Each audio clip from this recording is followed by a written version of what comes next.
TVS energy private limited company. எங்கள் கம்பெனியில் battery, charger, controller, motor, all brand EV vehicle service பண்ணி தரோம். இந்த வீடியோ ஒரு electric load carrier complaint video. இந்த வீடியோவில் கஸ்டமர் கம்ப்ளைண்ட், சார்ஜ் ஃபுல்லாக இருக்குது ஆனால் வண்டி மூவ் ஆக மாட்டுது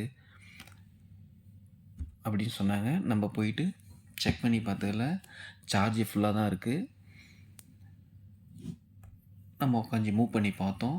மூவ் பண்ணி பார்த்ததில் வண்டி மூவ் ஆகுது, கட் ஆகுது, மூவ் ஆகுது, கட் ஆகுது. அப்போனா பேட்டரியிலேருந்து வர பவர் லோ ஆகி ஹை ஆகுது. அப்போ செக் பண்ணி பார்த்ததில் சென்ட்ரல் பேட்டரியில் கான்டாக்ட் சரியாக கிடைக்காம, அதனால தான் இந்த வெஹிக்கிள் கம்ப்ளைண்ட். வண்டி மூவ் பண்ணும்போது அதனால தான் வண்டியை கட் பண்ணி விடுது. பார்த்தா சுத்தமாக லோவாக இருக்குது. சென்ட்ரல் பேட்டரி 8.9 தான் இருக்குது. இப்போ நம்ம என்ன பண்ணணும், இந்த 4 பேட்டரியும் ஈவனாக சார்ஜ் போட்டு கஸ்டமருக்கு கொடுத்தோம்.